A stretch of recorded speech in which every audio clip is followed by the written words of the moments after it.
타이도 마찬가지인 것 같습니다. 종류가 워낙 많기 때문에 나한테 어울리고 내가 좋아하는 타이가 무엇인지 하나씩 찾아가면서 기호를 찾아가시면 좋을 것 같습니다.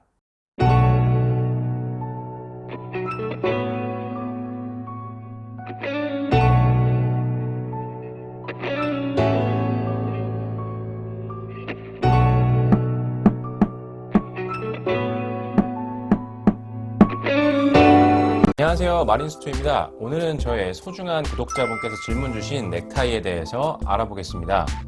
타이를 했을 때와 하지 않았을 때 체감 기온이 약 3도 정도 차이가 난다고 합니다.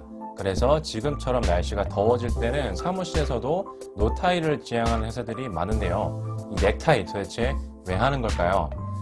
전쟁에 나가는 자를 위해서 목에 둘러줬다는 얘기는 아마 한 번씩 들어보셨을 겁니다. 넥타이의 기원을 2세기 초 로마군의 포칼로 보는 설도 있는데 액세서리로서의 넥타이는 크라바트라는 것이 가장 널리 알려져 있습니다. 15세기 유럽 30년 전쟁 당시 크로아티아 기병들이 목에 천을 두르기 시작했고 이것이 전 유럽으로 퍼지게 됐던 거죠. 처음에는 날씨나 환경에 의해서 목을 보호하려다가 그것이 패션 유행으로 퍼져나가게 된 것입니다. 그러면 본격적으로 타이 이야기를 해보겠습니다. 제가 가지고 있는 타이들을 한번 나열해봤는데요. 이쁜가요? 저는 크게 소재와 패턴 두 가지로 나눠서 설명을 드릴게요.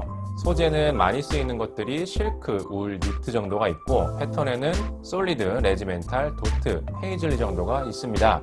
물론 더 많은 원단과 패턴이 쓰이기는 하지만 여러분들께서 가장 흔하게 볼 수 있는 제품들로 이야기를 해볼게요. 먼저 실크 타이입니다. 실크는 그 원단의 특성상 촉감이 굉장히 부드러운 장점이 있고요.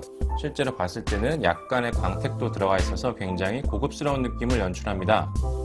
가운데에 있는 와인색과 네이비색의 경우에는 약간의 빗살 무늬가 들어가 있는 실크 솔리드 타이이고요. 실크는 고급스러운 장점이 있긴 하지만 그 원단 자체가 튼튼하지는 않아서 타이를 좀 세게 매거나 풀게 되면 대검 측면 부분이 잘 상하는 경향이 있어요. 그리고 가운데에 올이 튀면은 실크 타이는 다른 거에 비해서 좀 잘 보이더라고요. 그래서 저는 실크 타이를 사용할 때는 다른 원단에 비해서 특별히 더 힘을 적게 주려고 노력하는 편입니다. 다음은 울 소재인데요. 어쩌면 가장 흔하게 볼 수 있는 소재라고도 할 수가 있습니다. 제가 가지고 있는 것들은 울 100%까지는 아니고요. 울과 실크 혹은 울과 합성 섬유가 같이 들어가 있는 제품들입니다. 실크보다는 좀 더 단단한 느낌이 있기 때문에 실크에 비해서 조금 더 격하게 사용을 하셔도 크게 원단이 틀어지거나 상하는 느낌은 없어요. 그래서 더 관리하기가 편하겠죠. 제가 가지고 있는 것들은 각각 6cm, 6.5cm, 7cm, 8cm에 해당하는 대검폭을 가지고 있습니다. 미세한 차이긴 하지만 조금 느낌이 다르죠. 대검이 넓을수록 클래식한 느낌을 주고요. 대검이 좁아질수록 캐주얼한 느낌을 줍니다. 다음은 니트 타이입니다. 니트라는 것이 정확하게 소재는 아니고 이 짜여진 방식을 말하는 거기 때문에 원단 구분에 넣기는 좀 그렇지만 눈으로 봤을 때 다른 원단과 비교해서 그 원단으로서의 느낌이 좀 있기 때문에 소재 구분에 넣어봤어요. 그래서 니트는 실크나 울, 혼방 등 다양한 원단으로도 만들어집니다. 니트 타이는 보시면 알겠지만 다른 타이에 비해서 좀 더 캐주얼한 느낌을 주죠. 특히 대검 부분이 직선으로 짜여진 게 있고 삼각형으로 짜여진 두 가지가 있는데 직선으로 된 것들이 아무래도 더 캐주얼한 느낌을 주겠죠. 대검의 폭 자체도 이렇게 6cm 정도로 나오는 게 있고요. 5cm 정도로 나오는 게 있어요. 더 좁은 폭을 사용했을 때 더 캐주얼한 느낌을 줄 수가 있습니다. 원단을 짠 방식 자체가 니트 방식이라서 포근한 계절감도 느낄 수가 있어요. 이렇게 실크, 울, 니트 세 가지 원단을 설명을 드렸는데요. 저는 이 원단들을 상황에 맞게 사용을 합니다.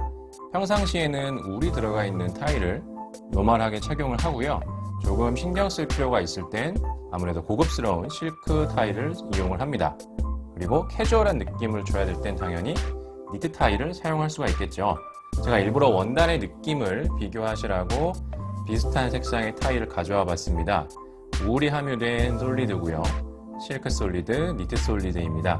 다음은 패턴에 대해서 알아보겠습니다. 먼저 솔리드, 단색 혹은 무지라고도 하죠. 사실 더 이상 드릴 말씀이 없는 것 같습니다. 가장 깔끔하기 때문에 제가 제일 좋아하는 타이이기도 하고요. 너무 깔끔하고 더 이상의 설명이 필요 없는 그런 아주 기본적인 패턴입니다. 다음은 레지멘탈입니다. 스트라이프라고도 많이 알려져 있는데요. 수트 업계에서는 레지멘탈이라는 용어를 더 많이 쓰는 것 같아요. 레지멘탈은 말 그대로 과거 영국에서 연대급 깃발에 들어간 무늬에서 유래를 했다고 합니다.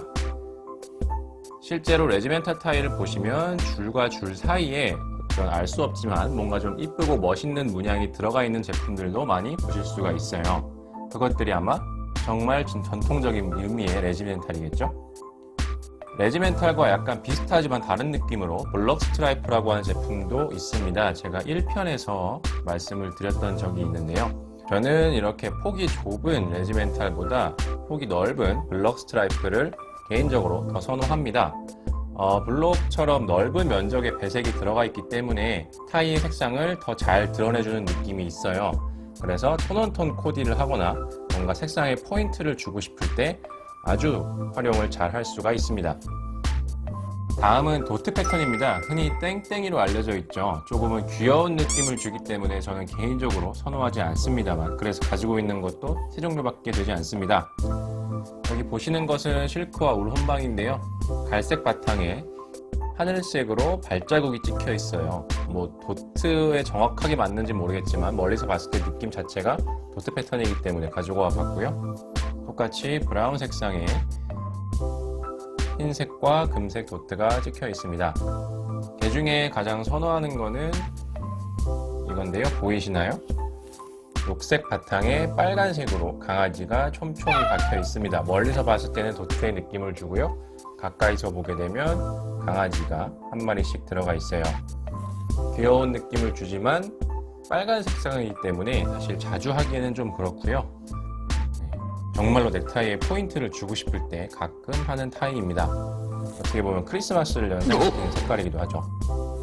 그리고 제가 또 개인적으로 좋아하는 원 포인트라는 패턴이 있어요. 그냥 보시면 솔리드 같죠? 하지만 타이를 하게 되면 이 제품 같은 경우에는 꽃 모양이 들어가 있는데요. 솔리드 바탕에 하나의 포인트를 주는 모양이 담겨있는 원 포인트 타이가 있습니다. 저는 지금 아쉽게도 하나밖에 갖고 있지 않은데요. 이게 따봉 모양이라든지 맥주잔 아니면 하트, 강아지 등등 찾아보면 재밌는 것들이 정말 많습니다. 이 원포인트 타이 같은 경우에는 단정함 속에서 개성을 드러낼 수 있는 가장 좋은 패턴인 것 같아요. 마지막으로 페이즐리입니다. 페이즐리는 사전적으로 따지면 아메바와 비슷한 독특한 둥근 보복 모양이라고 하는데요. 그냥 쉽게 말해서 휘어진 깃털 무늬로 생각을 하시면 될 것 같아요. 도트와 마찬가지로 혹은 도트보다 조금 더 화려한 느낌을 주기 때문에 사실 저는 개인적으로 자주 하지는 않습니다. 그래서 하나 정도만 가지고 있고요. 대신에 페이즐리 같은 경우는 정말 화려하고 눈에 잘 띄기 때문에 타이 하나로 개성을 드러내고 싶다 할 때 정말 좋은 제품입니다. 네, 설명드린 솔리드, 레지멘탈, 도트, 페이즐리 한 장면에 모아봤고요. 어떤 게 더 마음에 드시는지 한번 비교해 보실게요. 네, 이렇게 다양한 색상과 패턴의 타이를 보셨는데요. 그럼 이 많은 타이들을 도대체 어떻게 매치해야 될지 고민하실 수가 있을 거예요. 저는 타이를 매치할 때 크게 두 가지를 생각합니다. 첫 번째는 톤온톤 코디예요. 톤온톤은 동일한 채도에서 명도를 다르게 한 거라는데 어렵죠? 쉽게 말해서 수트의 배색과 비슷한 색상의 타이를 매치한다고 생각하시면 될 거예요. 저는 지금 검정색 솔리드 수트에 흰색 셔츠를 입고 있죠. 여기에 톤온톤으로 타이를 매치한다면 우선 진한 회색상의 레지멘탈, 그리고 조금 캐주얼한 느낌의 검정색 니트, 아니면 회색 솔리드 정도 골라볼 수가 있겠네요. 수트의 배색과 크게 다르지 않죠. 그러한 색상 중에서 조금 포인트를 줄 수도 있고 아니면 아예 같은 느낌으로 갈 수도 있습니다. 이렇게 색깔이 비슷하게 되면 굉장히 깔끔하고 차분한 느낌을 줄 수가 있겠죠. 톤온톤 코디를 할 때 저는 꼭 수트와 넥타이 뿐만이 아니라 액세서리도 활용을 하기도 해요. 수트와 타이만으로 톤온톤을 매치하려고 하면 너무 옷의 종류가 많아야 되기 때문에 어려운 부분이 있죠. 그렇기 때문에 지금처럼 검정색 수트와 갈색 타이를 하고 있을 때는 갈색 가방 혹은 갈색 구두랑 같이 톤온톤을 이용해 줍니다. 그러면 좀 더 넓은 범위에서 톤온톤 코디를 이용하실 수가 있겠죠. 다음으로 저는 화려한 패턴의 수트와 화려한 패턴의 타이는 피하는 편이에요. 그렇기 때문에 화려한 패턴의 수트를 입을 땐 솔리드 타이를, 단조로운 패턴을 수트를 입을 때는 화려한 타이를 착용하는 편입니다. 물론 정말 부각되고 싶은 자리에서는 화려한 패턴의 수트와 타이를 둘 다 매치할 수 있겠죠. 그렇지만 그렇게 부각되고 싶지 않은, 너무 주목을 받기 쉽기 때문에 수트와 타이의 패턴을 적절히 고려해서 착용하는 편입니다. 타이의 모든 것 재밌게 보셨나요? 유익한 정보 되셨다면 구독과 좋아요 부탁드리겠습니다. 제가 맞춤 수트를 이야기할 때 본인의 기호를 정확하게 알고 구매를 하시라고 추천을 드렸는데요. 타이도 마찬가지인 것 같습니다. 종류가 워낙 많기 때문에 나한테 어울리고 내가 좋아하는 타이가 무엇인지 하나씩 찾아가면서 기호를 찾아가시면 좋을 것 같습니다. 오늘도 시청해주셔서 감사드리고요. 지금까지 마린스토였습니다.